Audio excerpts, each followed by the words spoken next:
Hi guys, this is Mel and I'm back to talk about the originals. This time episode 302 titled You Hung the Moon, which aired on the CW on Thursday, October 15th, 2015.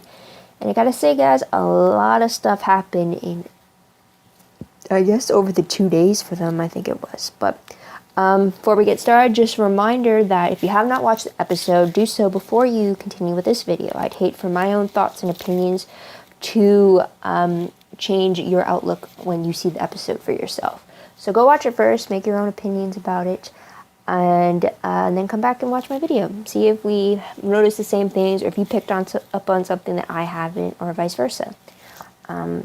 There's that. So let me just start the 10-minute clock and let's get started. So what did we learn this episode? There's quite a few things actually. I'm kind of surprised by the list. So first things first, Lucian has many tricks up his sleeve. We got the clever boundary spell, we got the werewolf venom cure concoction he injected himself with, and we have that his killings, he's purposely getting them leaked to the press.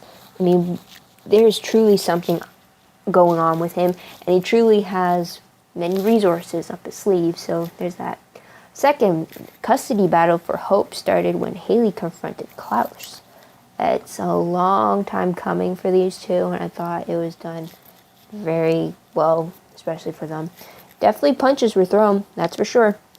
Next, we have Davina's plan to establish herself as the regent has only put a suspicious target on her back. When one of the witches were killed in this move, one of her sons has now caught on to Davina's act. So there's that. Next, Crescent Clan's curse seems to be lifted thanks to Davina, who pleaded to Celeste's spirit, the creator of the original curse, to lift the curse so they could use Haley against Klaus. Now, is the curse truly gone, or is it just temporarily dormant? Who knows? Maybe we'll find out later.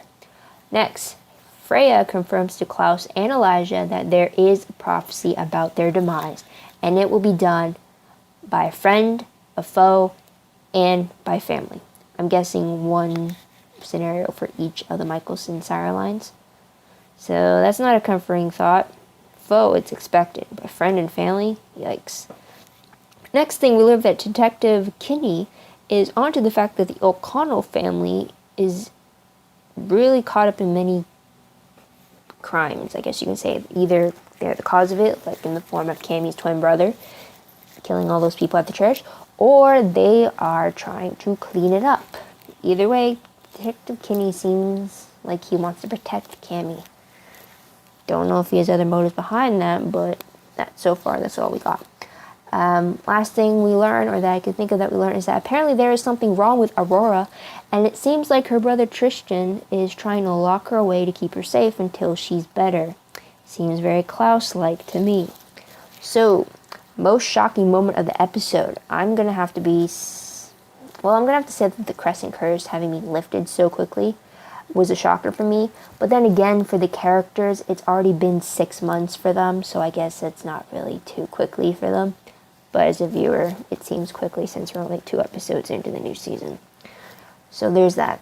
Top 3 favorite moments. First one has to be Lucian's clever boundary spell, which is specific towards only allowing Klaus's sire line into his home. So anyone from Elijah's sire line or from Rebecca's sire line have to be invited in. So I thought that was pretty clever. I'm surprised it hasn't been thought of before. So there's that. Next favorite moment has to be the fight between Klaus and Haley. We see these two hybrids going at it, and we get to see them use their supernatural abilities full force on each other, and we got to see them fight and say the root of their problems between each other, and the motivations behind their betraying acts to each other was also expressed in this fight, which I thought was really great.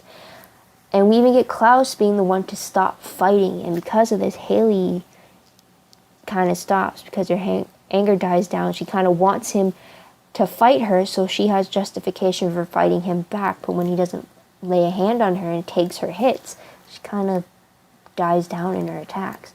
And then it ends with little Hope walking right behind them.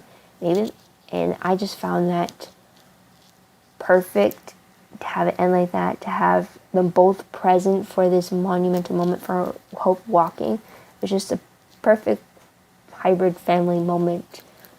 I mean, you can't really expect them not to have fights between Haley and Klaus, especially after what they did to each other. And I'm glad that neither Elijah or Jackson intervened. Thankfully, Freya kept them at bay. But I just want to say quickly in regards to Klaus and Haley and the whole custody battle thing, ever since it happened in the end of season 2, a lot of people were either Team Klaus or Team Haley and saying what they decided was best for Hope, whether it was Haley trying to run with Hope to get away from Klaus and his vengeful family, or if what Klaus did was right in regards to cursing Haley so that she doesn't run away with Hope. And I will say this, I have a double standard when it comes to TV shows, because I will say this, I love the character of Klaus, and I would always be Team Klaus. But my double standard comes in the fact that just because I'm Team Klaus on this show, it does not mean that I would be Team Klaus if that were to happen in reality. If this custody battle were to be fitted for reality, minus all the supernatural elements, then I would be Team Haley. I'd want her to get the child out of this dangerous situation. So that's why it's a double standard. A lot of things I would want to see happen on a TV show are more likely going to be something I don't want to see in reality. But that's the beauty of TV. TV gives us exposure to things we want to see happen and hope for us to experience in reality. Or TV exposes us to things we want to see happen yet do not want to experience in reality. So it's a balance, but as long as you realize that there's a distinct difference between how TV characters react to things, especially in a supernatural setting, they're not going to reflect how you would view things if it were to happen in our reality. So just a little lecture there. I didn't want to get into it, but I wanted to say my piece about whether Team Klaus or Team Haley. But short version, TV show, Team Klaus. Reality, Team Haley. So there's just that. Next favorite moment has to be Klaus's concern for Haley when he finds out that she's missing. He plays it off the fact that he wants her located so that he knows where she is, so that he can keep Hope within arm's length of him, so that Haley doesn't just suddenly breeze in and take Hope away from him, but instead you can really see that he's actually concerned with the fact that Haley may be missing, she may be dead. So I did like that he hides his concern enough that people will take his word saying, oh, I'm not concerned, but it shows just enough to say that he's actually concerned, if that makes any sense at all. Sorry if it doesn't.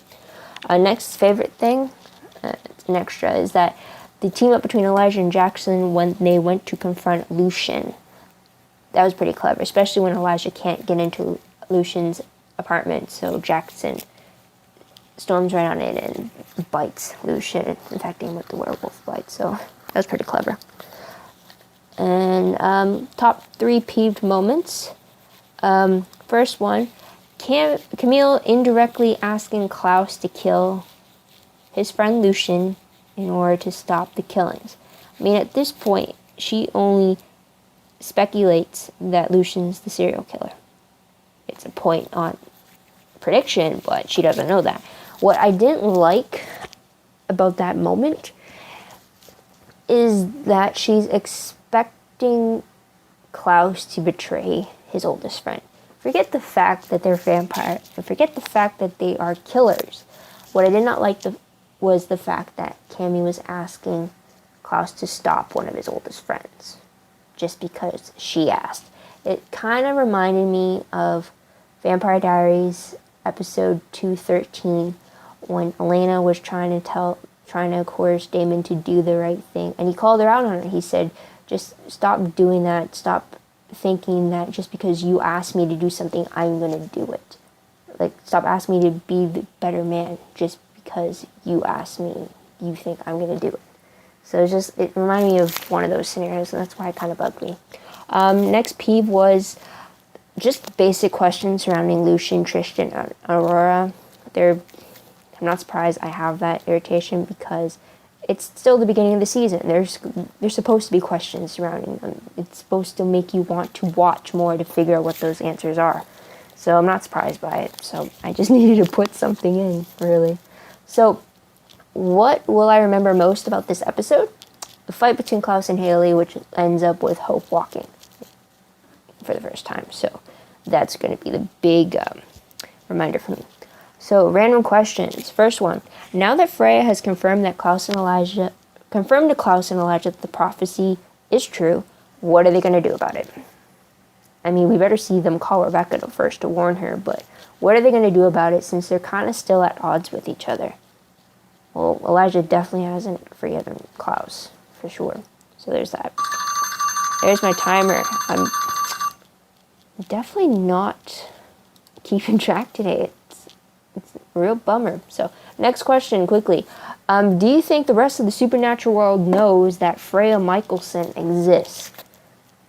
I mean, back in Vampire Diaries, they knew that there was one sibling that the Michelsons thought they lost to the plague back in the old world. But now that the Michelsons know that Freya does exist and she is alive, do you think everyone else in the supernatural world knows?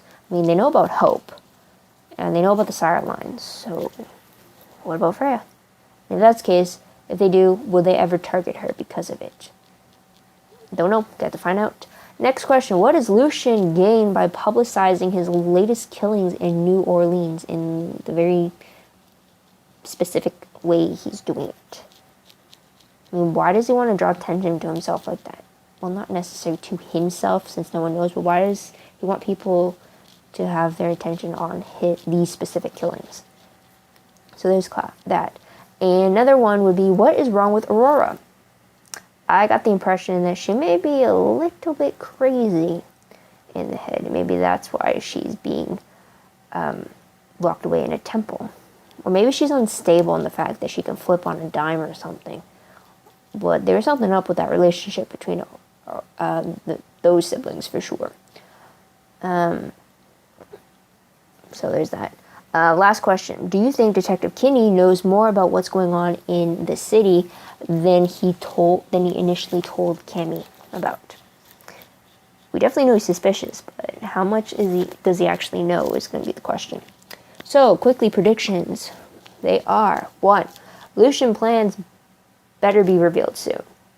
I really hope we don't have to wait until, mid-season finale to find them out. Hopefully in the next few episodes we'll find out, or at least have a bit more of it revealed if Klaus and the others don't find out themselves. At least us, as the audience, will know. Second, this beast thing that's meant to defeat the Michelsons, the one that's in those prophetic visions, well, was it me or did his fangs look kind of different? And if they did, I'm thinking the difference could mean that this beast is going to be a entirely different being altogether that we haven't met yet. So there's that. Hopefully we'll get more answers from it soon, or maybe a more clear vision about it. Next, despite the upcoming threat, Klaus and Elijah will still be at odds. Don't know for how long, but they tend to hold a grudge. But with their family being threatened again, maybe they could put that behind them or something. I don't know, I hope so. I don't like it when they fight. Such a shame. Next, there are going to be fights about Hope between Klaus and Haley, at least. Because now that Hope is now living with Haley and Jackson across the street from Klaus, there's definitely going to be, and Klaus can't go in the apartment, there's definitely going to be issues about that. I mean, you can only imagine what kind of fights they're going to get into in the future. Anyways, last prediction, Tristan is coming to town. So when he actually does, don't know when, it might be the next episode, it may be in 2 episodes from now, I don't know, but I think it's going to be soon. But he's going to be coming for a purpose, whether it's because the Michelsons are in town or if it's in reaction to Lucien being back in town. So, who knows. So, that is all I have to say about episode 302 of the originals. What did you guys think of the episode? Did you like it? Did you not like it? Did you have a favorite part or not? I'd love to hear about it in the comments below. So, I hope you leave them. Keep it nice. Very encouraging. really means a lot. And just quickly, thank you for even listening to my video, or to any of my videos, really. It truly means a lot to know that someone out there is actually listening to what I have to say. So that means a lot. So thank you for that. And you know the drill. If you like the video, please like it. And I like the video because, not because of whether you agree or disagree with my thoughts, but just like it if it like helped you in any sense. So like, yeah. Subscribe to my channel if you want to get alerts about when my next video will be coming up. Now that the episodes are coming every week now, you're bound to get a video about it within a day or two of when the episode releases. So constant updates. So subscribe if you want an alert for every time that happens.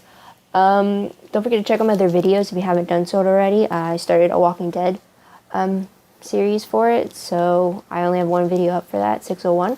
So check that out. Otherwise, I already have Supernatural, Vampire Diaries, Arrow, and The Flash, and Lost Girl already being uploaded as the episodes air, just like this one. So if you're interested in any of those, check those out. And share this video with any of your fellow fans in the originals fandom. Just spread the word around. Love to get this fandom growing and to keep this show continuing on, because I feel like there's a lot more that we need to learn about these Michelsons. So that's all I have to say. Thank you so much again for listening, and until next week, this is Mel wishing you all a fantastic Thursday wherever you are. Get it? I don't know. I'm sorry. So until then, bye bye for now.